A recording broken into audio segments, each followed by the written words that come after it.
There's no problem too big or small, no issue too hot or cold, and no subject these gentlemen won't talk about. Let's head into the lab to see what they're working to figure out today. Let's get into it and get down to it. Welcome to Figure It Out. This is George Grombacher. Joining us in spirit today is Centauri Minor. He apologizes for not being able to be here. Helping us move from awareness to action is Nick Robbins, the co-founder of Giant Good. How are you? Good. How are you? I am doing great. Thanks for agreeing to be on the show. So here we are, a couple of weeks away potentially from launching the app. How did we arrive at this place? Well, like in terms of the app, or where we are physically right now? Whatever you like. Okay, well, I guess we'll start with the app, right? So the app is really about, at a high level, is about sending simple acts to individuals so they get out of their device and they can engage in the world around them. So essentially, we'll send you 3 acts. It might be buy a cup of coffee for a stranger. It might be hug your kid. It might be learn to say I love you in Spanish. And just basically the idea is to get you out of your device and interacting with the world around you. And what got me interested in this is, I have this philosophy about sort of solving life and hacking things, that you can do it in small little pieces, right? You don't accomplish something overnight. And so for myself, at least, I was able to improve, make myself sort of a better person just by doing small little acts, whether it was, for losing weight or thinking differently or being more mindful. It isn't something you do overnight. And I started to think to myself, is there a way that we can do that for people at a larger level? Like, could we actually build something that would actually make you happier? So the way to think about it is, could you build, a Fitbit, for the lack of a better word, that would actually make you more happier, connected, bring more joy in your life?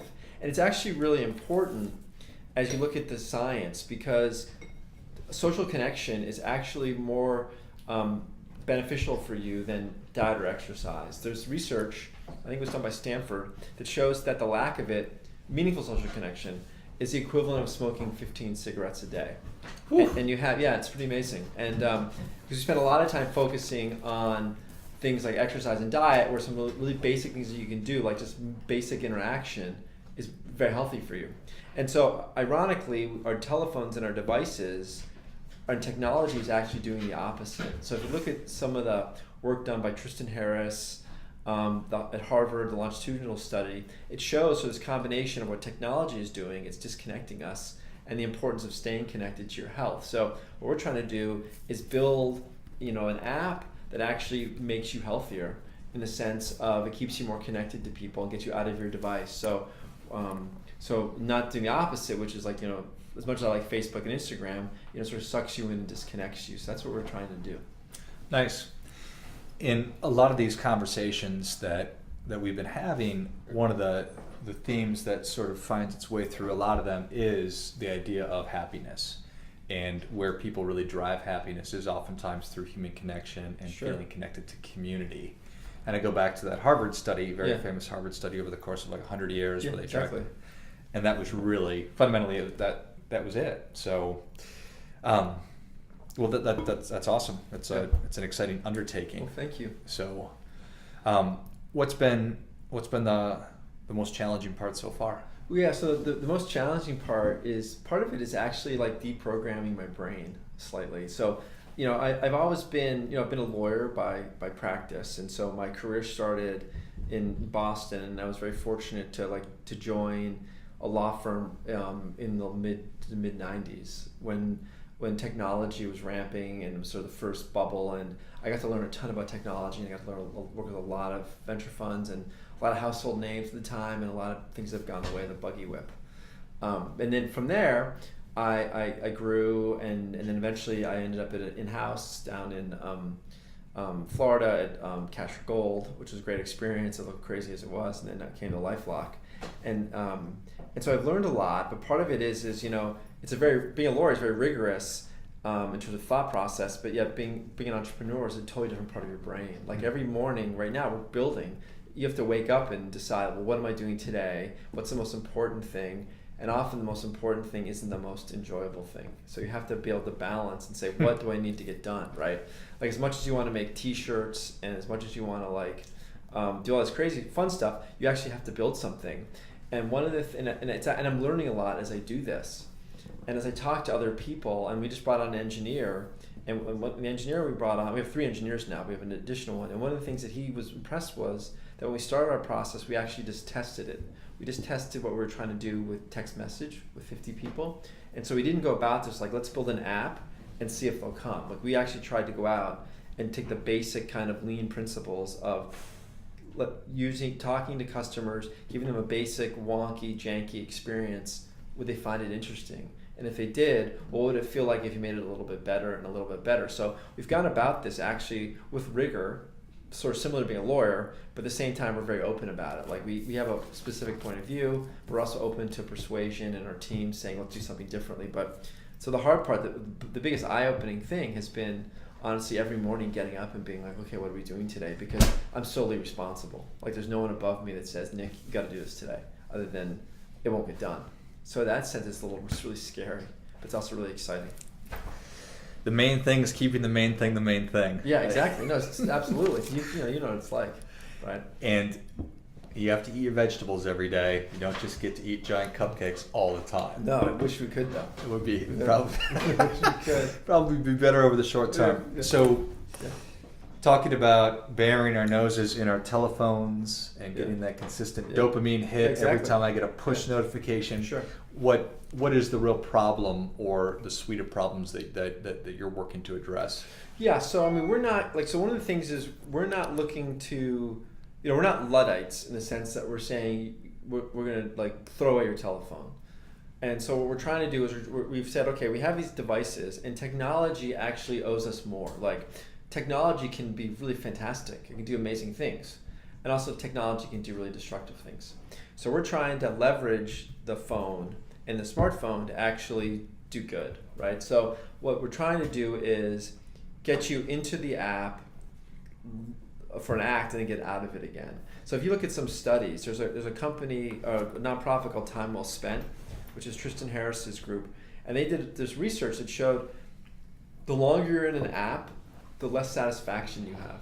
So Facebook and Instagram have some of the highest time usages and the highest unhappiness. Whereas Strava, MyFitnessPal, Waze, some of the other apps that are more transactional, where you're in and out, people really enjoy being with them. Because at the end of the day, we're humans, and as humans, we're sort of tribal. We've always enjoyed personal interaction. And the device is now, like, how often do you go out to dinner and you see 2 people at the same table and they're both on their telephones? It's like, I mean, that's the sort of destructive social behavior at a certain level. So we're trying to not lecture people, but we want to show them that it's okay to get out of your comfort zone and you'll actually feel good about it. And maybe you'll do more of just interacting at really, really basic level. So that's what we're trying to do. Makes sense. So I open up Facebook and Instagram, and my level of self-loathing increases with every minute. Yeah. And when I put it down, I'm like, how did I just spend 15 minutes on Facebook when I should have been doing all this other stuff? That certainly makes sense. Yeah, so we're trying to encourage you. We're going to try to use some of the same technology. So my co-founder, Steve, came from a gaming background. And so we're going to try to use a lot of sort of the hooks and levers and tricks, for the lack of a better word, to get you into the app, but we don't want you to be obsessive and stay in there, right? We want you to open it up, obviously, and say, oh, that's an interesting thing. That's a cool act to do. I'm going to do that. And maybe I'll see something someone else is doing. I'll find that inspiring. And maybe it'll be cool to see how many other people bought coffees for strangers that day in my neighborhood. So those are all things that we don't want you to stay in. We just want you to be inspired and then go out and interact. And much like Fitbit. I mean, think about it. How Fitbit started was just do 10,000 steps. It wasn't go run a marathon. It wasn't go read a book. They made it really, really simple and digestible. And we want to do the same thing because there's a lot of apps that are doing some amazing things for mindfulness. And that's what they're doing, which is fantastic. We're just trying to take it a little different, which is, well, we actually want you to do something because you're busy. You need someone to tell you, hey, go do this. And then just do a quick act and then you'll grow from that. So that's our approach to it, is making it simple, making it digestible, and making it actionable. Well, I think that certainly makes sense to me. Yeah, thanks. Yes, 10,000 steps is a very actionable, practical, understandable, simple thing that I can do, as opposed to I need to go run a marathon, and how in the world am I going to do that? What kind of shoes should I get? Whatever. I'm always curious to talk about how do you think that or how people got to the place where we need to be really actively talking about being mindful, and why is mindfulness so important today, or more important than it ever has been? Yeah. I mean, I think it's the nature of sort of technology and media, right? I mean, it is technology, but at the end of the day, Instagram, Facebook, any kind of social media, it's media, right? And it's interesting. There's a book that came out in the '60s by Neil Postman called "Amusing Ourselves to Death," which is all about really television, right? But if you look at it, it's still you can still write that book today. Just swap out the word television for, social media. And I guess today it's even more apt, because the more we're amusing ourselves in social media, the more disconnected we're becoming, which in turn are making us more unhealthy, which we're getting closer to death that way, right? So that's the way the title still works, right? I think it's like anything. We get distracted. Like, we get so distracted in today, and there's so much pressure put on us to do more and be more, that we forget that the most basic things we need. I mean, how often do people, when you work with, brag either directly or indirectly how much work they can do on so little sleep? People like talking about that. That's true, they do. But that's really not true. Like, people will think that's true, but all the science says is that sleep is like the most important thing. In fact, I've noticed a difference with myself. If I don't get a good night's sleep, getting my kids ready for school, it's just a mess. If I get a good night's sleep, you win the morning, you win the day. And so you also hear about people who say, "Oh, I multitask." Well, the brain doesn't function that way. You actually get more done single tasking because you do it once, right? Mm-hmm. So I think where we've gotten here is that we have a huge amount of media.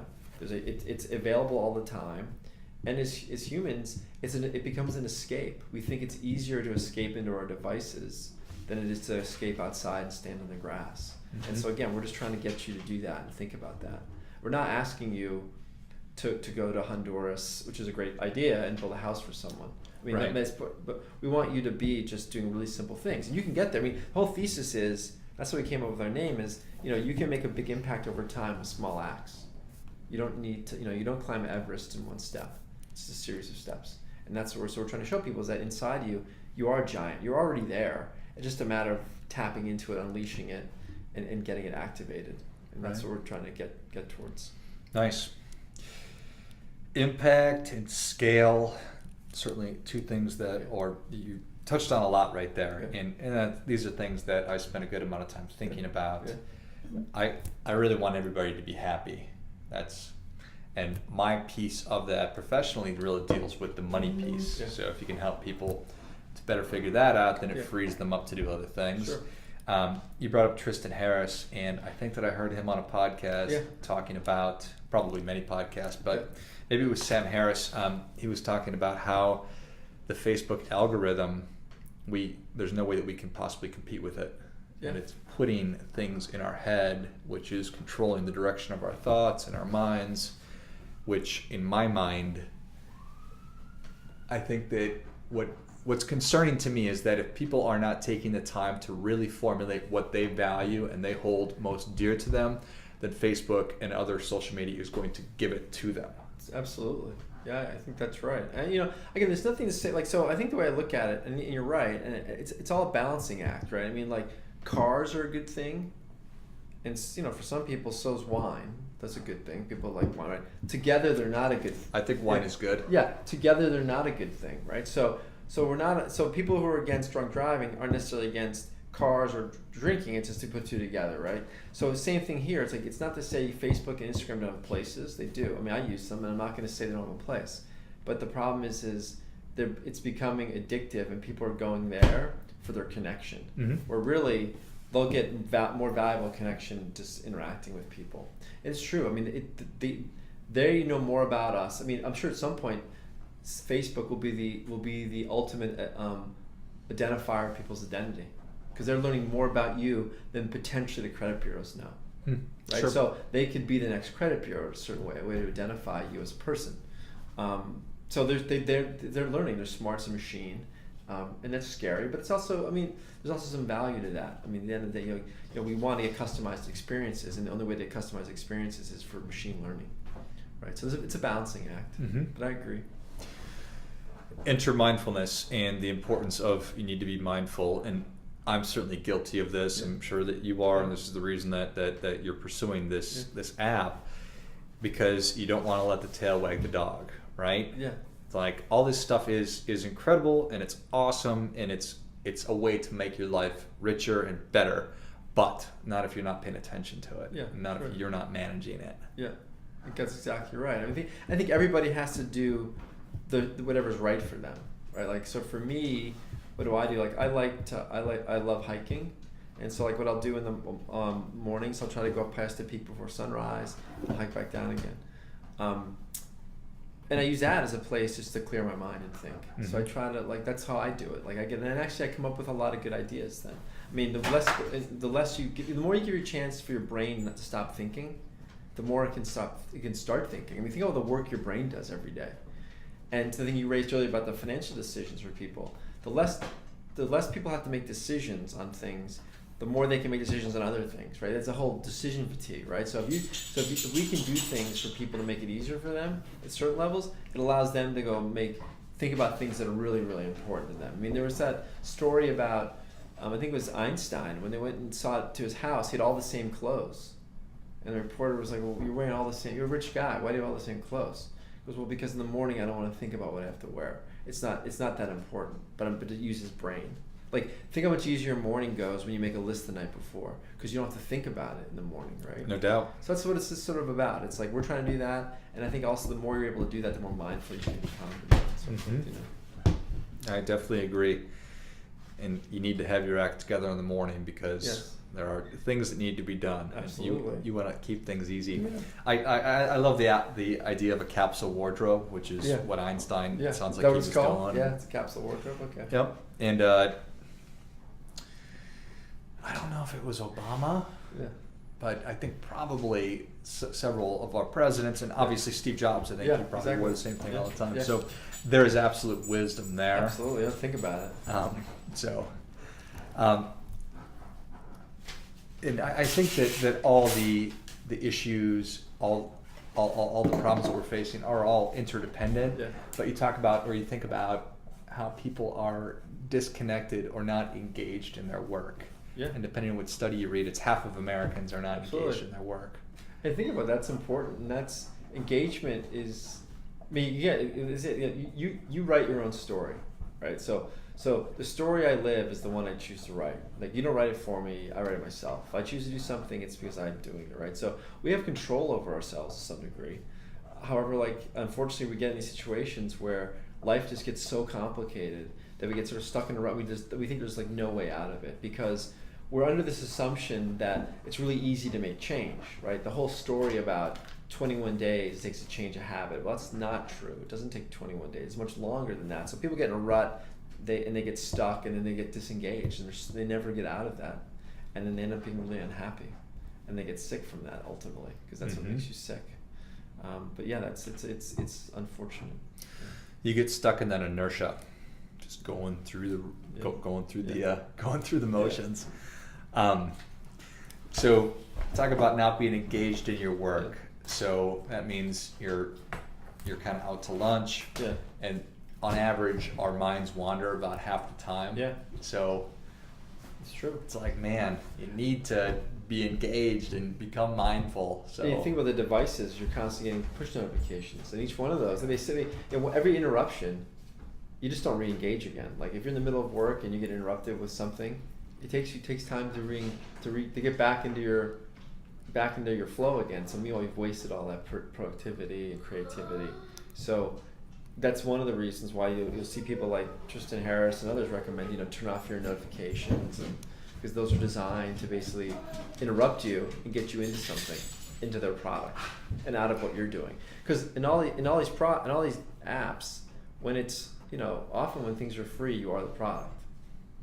I mean, you're the product. No doubt. Right. So that's the unfortunate thing about time disruption. It sucks it up from you. Got to get rid of push notifications. Yeah.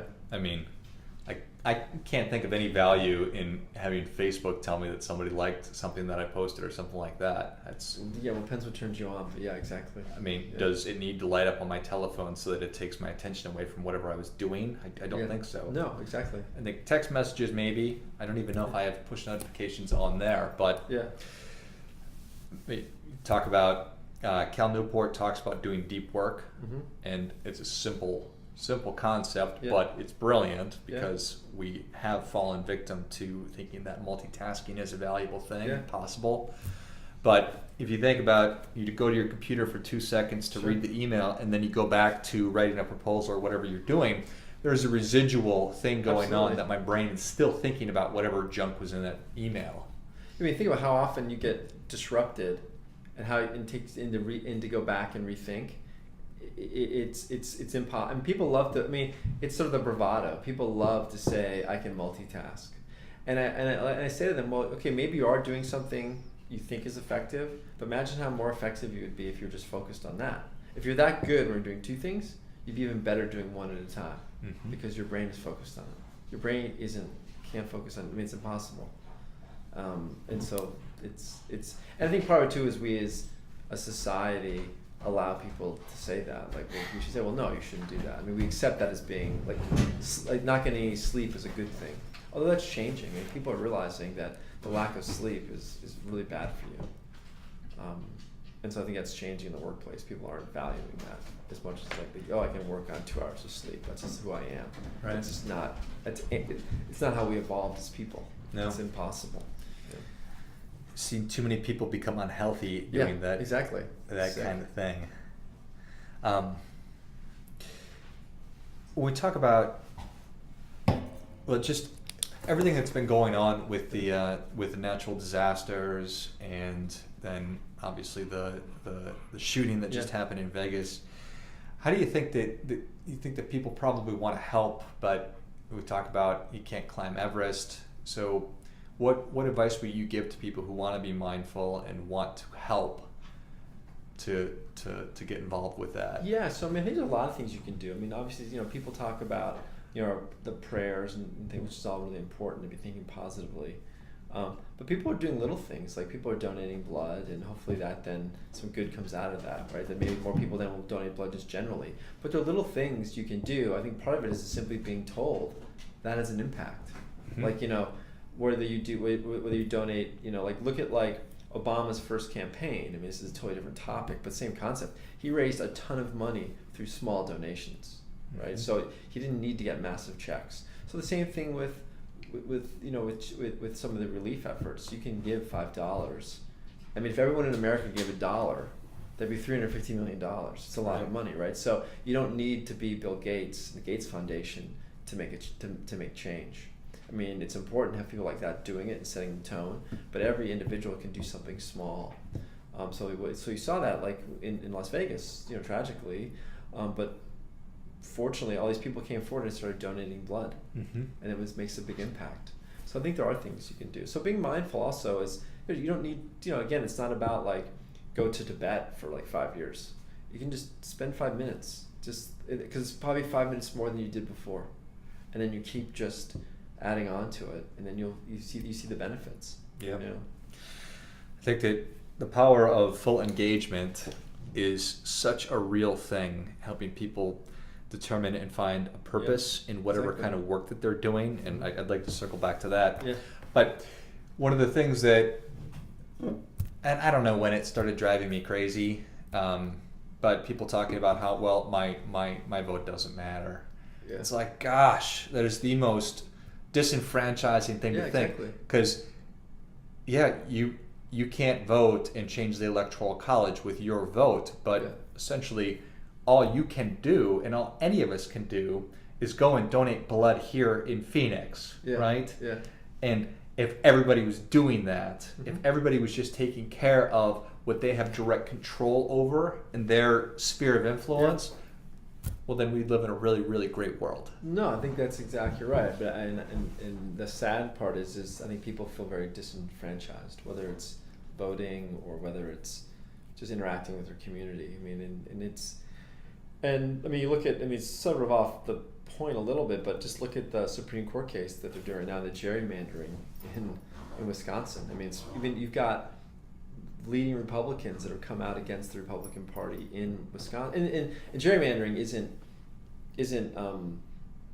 I mean, it's both sides of the aisle. Like everybody gerrymanders, right? Which is drawing districts to ensure you're reelected. But in a weird way, what's happening now is districts are. It's instead of people selecting their politician, the politicians are selecting the voters who will vote for them, right? So I think the average person in America feels I mean, there's a lot of forces that make people feel very disenchanted, which is unfortunate because I think now more than ever, people need to sort of come together, right? Mm-hmm. And so you're right. And I think part of it is not thinking like my vote doesn't count, that I actually can make a change, I actually can make an impact.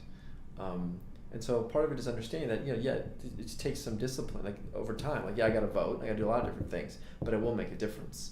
And also if I do nothing, I'll make a difference as well, but it'll be a negative difference. Mm-hmm. Right? So they have to understand that doing nothing is doing something as well. Mm-hmm. And usually, unfortunately, it's something against your self-interest. Typically, that's probably how that will work out. Exactly, And part of me hates feeling like I'm sort of Pollyanna and spraying too much sunshine on people, but how you look at something makes all the difference. So I don't care what job you have. Yeah. If you don't like it, you need to change the way that you view the work that you're doing. It's kind of like the janitor at NASA. Yeah, I mean, I think you're right. I think some of that goes also just to resilience, right? Which is, you look at the people that are successful, and resilience is one of those traits that actually, science and doctors have shown that actually can be learned. So it's not like something you like, I wasn't born with it, I'll never get it. You can build resilience, and that's a trait that actually, when you look at successful folks, is a consistent theme. Because that's you, and I think part of that is saying, hey, these are events. Like, the events are sort of neither good or bad. It's what you make of them, right? So you can have a really bad event, in theory, and you can take some good out of it. You can make it into something positive if that's possible, right? And part of that is learning, is that actually these are events, and I control them. If I want them to be bad, then I make them bad. But I have an ability to write my story. I have an ability to make those events a positive, right? So if someone loses their job, that's an event, and it's unfortunate, right? However, if they choose to embrace it and go on and do something different, then they make it into a positive. Like, say, that was an opportunity for me to leave and start something, right? So it's not so black and white, but I do think it's important for people to realize that there are events out there, but you also have the power to change them and make them into good events by focusing and finding the positiveness in things and being mindful, and that'll help you become more resilient, right? You'll see events not as problems, but as opportunities versus negatives. No doubt. And that is the probably the path of far greater resistance, because it's not easy to do that. No, it's hard to bounce back. It's not easy, because you can get, but there's a lot of interesting writing on that stuff. What happens when everything falls apart, and how do you rebuild? And people are able to do that, and part of that is understanding, is being resilient, being comfortable going outside of your comfort zone, being comfortable continuing to learn. These are all really basic elements that kids have all the time, but eventually get stripped out of them as they become adults, right? But you're right. It is hard. It's not easy to bounce back. But for instance, like I broke both my arms this winter running down Pastoral Peak, and that really depressed me because I was starting this business, and I was like, but you know what? There's something I'll learn from this. Like, so what I learned, both my arms were in casts. One, I got to know my Uber and Lyft drivers a lot better, but more importantly, I got to understand better the importance of making things really simple, right? Because I was temporarily immobile, so like using apps, I had to realize that was, you gotta make it simple. I was prescribed pain relief, and I was given a leave. And a leave's top is designed to come off really easily. So they had thought about it, right? So they thought, well, people are using a leave have probably arthritis, so they gotta make the tops easy, right? So it made me rethink how a lot of things work. So yes, it was painful to break both my arms. Yes, if I had a choice, I wouldn't break both of them. But having broken them, I can't undo that. But what I can affect is what I do next, right? And so I can either choose to embrace it and find some good in it and try to figure out what I'm doing next. Or I can sit there in my bed saying, I can't believe I broke both my arms, I'm trying to start a business. And so it's a decision I had to make. And so I figured I want to build giant good. I have to find the positive, and I'll learn from this. And so I was lucky. I had very good friends around me that helped me. It's not that easy, but that's part of it. Is like finding, is when you have a setback, is saying, okay, it's just a setback. Maybe there's something next I can do. What can I learn from this?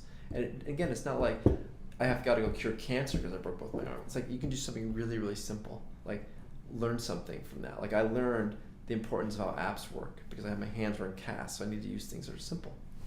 And I think that's a key. That's a key is being able to find those things and learn from them and grow. And that'll obviously make your life better. I think, and easier, more pleasant.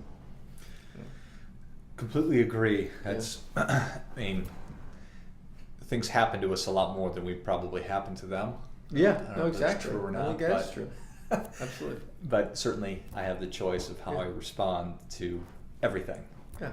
And there's this great book, The Subtle Art of Not Giving a F. I know that book. Yeah, it's true. And in that book, they talked about the whole Spider-Man thing, and Spider-Man's dad said to him, with great power comes great responsibility. And the book switched it around and said, with great responsibility comes great power. Yeah. And when you own, at least you don't need to own everything that happens to you. You probably should, and take responsibility for some of it. Like you probably take some responsibility for how you broke your arms. Yeah, absolutely. I mean, I was running, right? It was just a really smart idea. I was running down a mountain and face planted. No matter what, yeah. If you have the ability to take ownership of how you respond to it and how you move forward. And that's the resilience that you're talking about. Yeah, because I go back to it, no one writes your story. I mean, you write it. Or you can do nothing and let other people write it for you. And in which case you're miserable, right? But the important thing is saying, I think is you want to do, I can't make someone do something. And so how often, like I noticed, like in the office, you might be upset with someone, like your boss. And really what you're upset with isn't necessarily your boss per se. What you're really upset with is, I just want to tell my boss what I think. So I don't need my boss to agree with me, but really what I want. So one day I noticed that. I was like, why am I really upset? I'm really upset not at my boss per se, for who they are. I'm upset that I don't have the opportunity to say something. So I just said it. My boss didn't agree, but got it, understood. And I felt so much better. Because you have to do it tactfully, you don't want to get fired. But that's just writing your story. So the more you write your story, the happier you are. Because that's not to say you're going to achieve everything you want to achieve, but at least you're trying. And so if you don't succeed, you've done all you can do, and you can't control whether someone likes you. It's impossible. And so if you get hung up on that, you'll always be unhappy. So the way I look at it is you just need to write your own story and do the best you can.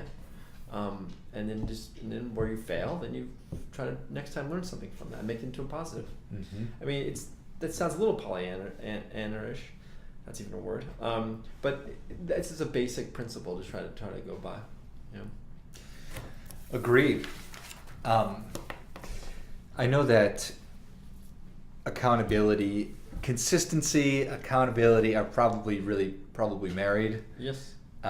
Because it is not easy to get in the habit of getting up every day and exercising or eating the right foods, whatever it might be. But if you have some kind of an accountability partner or you're reminded of it, probably exponentially increase your chances of getting that done.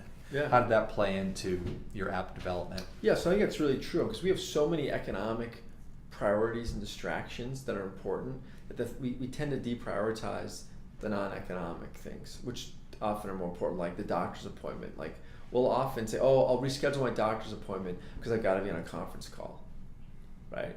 But ironically, no one on that conference call is going to help you when you're sick, right? So we end up always making these short-term sacrifices, which end up being long-term sacrifices, right? I'll always reschedule that. Same thing with diet and exercise. So I think part of it is having an accountability partner, and also is understanding that those things are valuable, and understanding that, if I go to the gym for an hour, that seems like an extravagance, but actually it makes me healthier, so I can focus better when I'm working. So part of it is understanding value better, right? Like when I was in law school, there were friends of mine who were married, And I used to think, wow, like I can't imagine being in law school and being married. Like you're not going to do very well because law school is such a nonstop experience, right?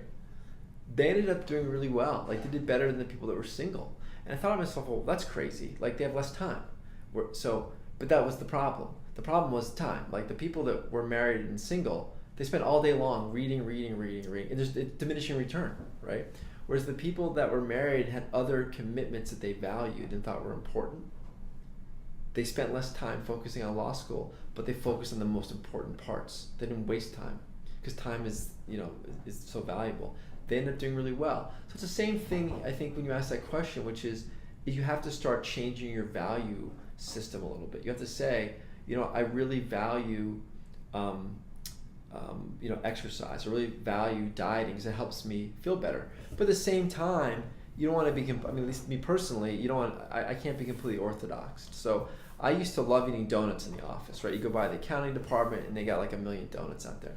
And then I suddenly realized, well, why am I doing? I'm just doing it because it's like they're there. So it gave me no value. There was nothing in it other than a donut. And then one day, my daughter and I went bicycling to a local donut shop, and we're bicycling up there. And this is where point in my life I was really orthodox about I'm not eating any donuts. And then we're biking up, and I thought to myself, well, it's really not eating the donut. It's actually sitting there with your 6-year-old enjoying a donut. And actually, there's a lot of value to that. So I had the donut, right? Because there's some value there. That whole experience is valuable. Whereas going by the department in the accounting and eating a donut out of a cardboard box as I'm walking around the office, it's got zero value at any level, Zero. right? So part of it is enjoying it, is in rewarding yourself, right? So there is a balancing act, and so where I strike the balance is I say, does that give me any value? And if there's no value, then I'm not going to do it. So there's value to eating a donut with your kids. There's a ton of it, actually.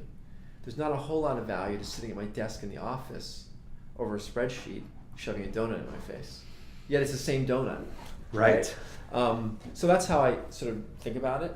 And then it's also having nice reminders. And I think you're right. I think having someone who keeps you accountable is really important and reminds you why you're doing something. I mean, there's a reason why, especially visual images are important. But there's a reason why folks put, like if you're trying to stop smoking, you put a picture of your family in your pack of cigarettes. So every time you pick that pack up, you're looking at your kids, right? That reminds you, keeps you honest.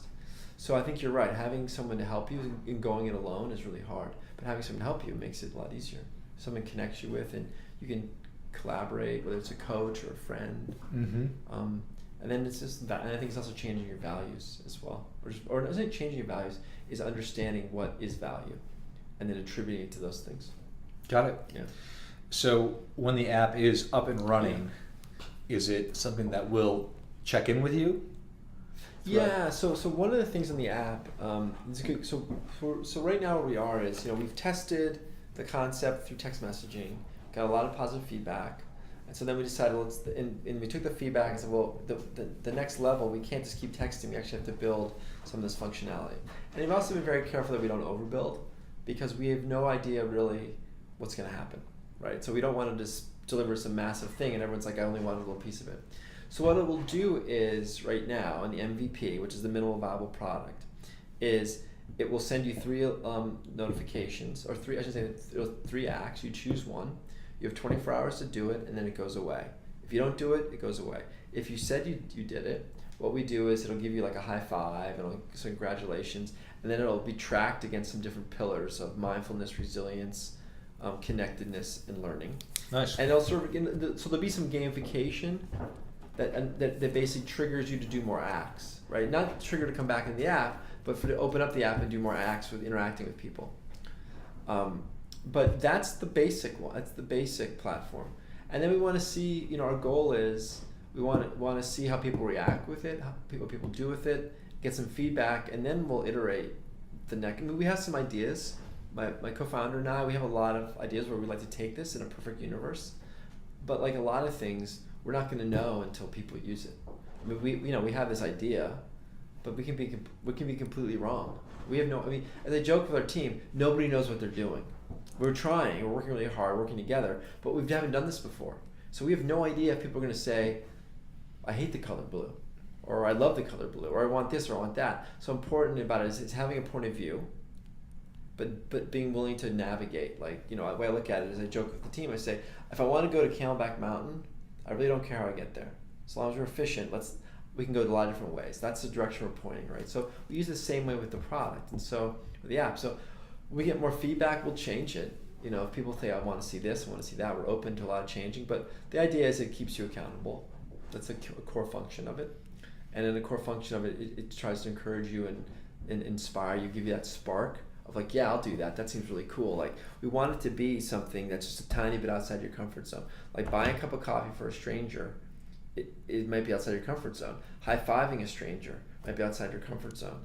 But it's not like we're telling you, give $10,000 to a stranger, right? We're trying to keep it small, little acts you can do in 5 minutes. Give a book to a friend under $30. These are all really small, digestible things where you're going to see the joy and say, well, I'm going to do that again, right? So that's really sort of the mechanism and thesis around it. Nice. Yeah. I like it. What advice would you give to people, and this is, it's tough, but people who want to live more mindfully? Well, I think it never. So I look at myself, and by no means perfect, right, at all, right. And so I think part of the first step is just saying, I want to do that. Like, how do and how do I live more mindfully? And I think part of it too is just slowing down and doing little things to slow down. Like what I did to start was I simply started doing a lot of hiking, and I did a lot of hiking the same way. I just went up past to a peak. Because I figured the more I went up it, the more I knew how to hike it. I could think less about hiking, and I could just be more present, right? So part of it is just simply being present. Whether it's you want to meditate, whether it's simply peeling an orange, and peeling it and just listen, and smelling the citrus. I mean, that's the mindful act. Or it might just be going across the street, talking to a stranger, talking to your neighbor. There's a lot of things you can do, and it doesn't have to be scary or complex or like, oh, what's that all about, right? There is this sort of, unfortunately, it's becoming much more mainstream. It's not like, again, you need to go to Tibet or something, or an ashram, join an ashram. So I think for me, what I recommend is it's really just being more present. Even simple as eating. Like when you eat, just think about the food you're eating. Like, where did it come from? And just think about all that stuff. And I think that'll help you become more mindful. And then slowly it just grows. And you'll focus more. Whether it's listening to music or reading a book.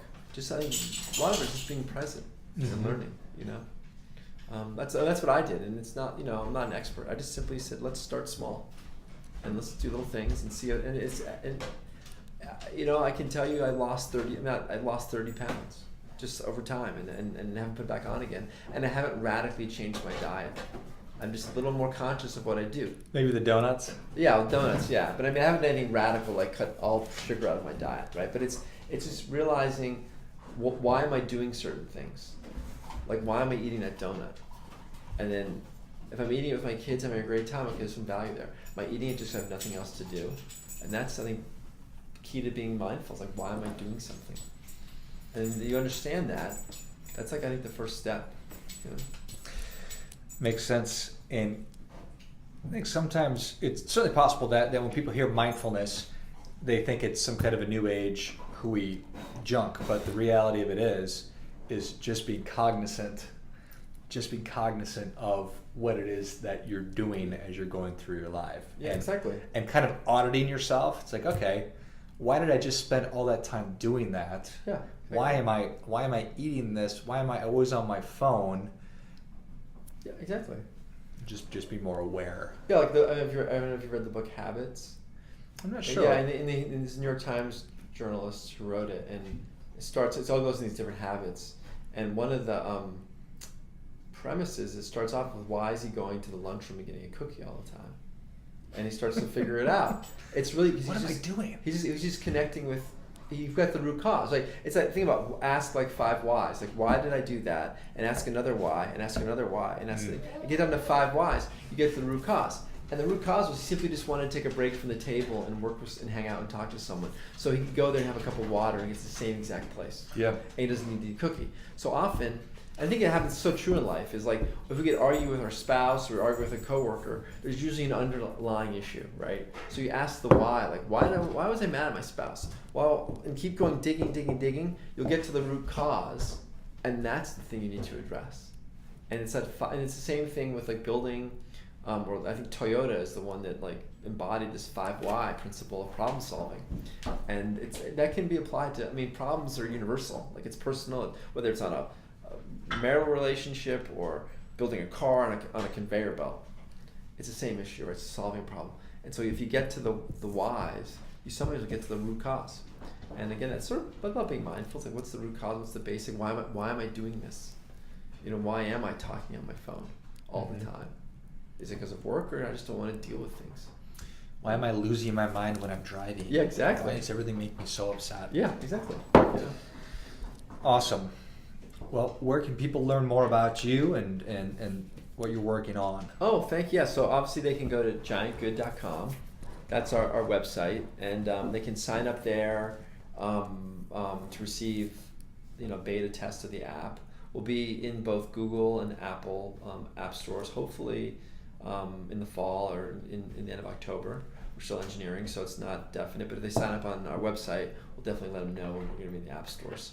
That'd be great. And also they can follow us on Instagram and Facebook as well. Nice. Yeah.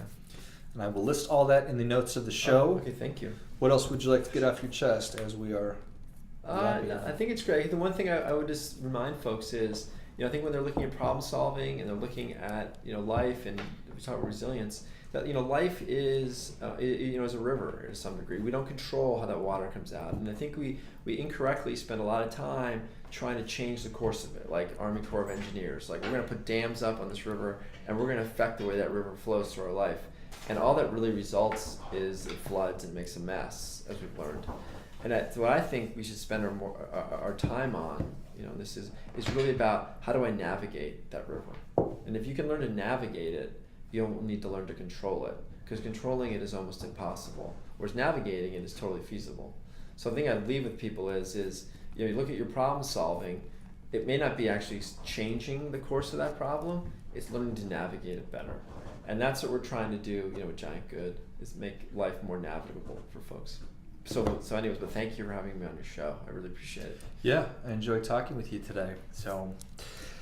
And if you enjoyed what you heard today, please subscribe to the show, tell a friend, feel free to give us a share on social media, and as always, keep questioning, because the struggle is real. Absolutely.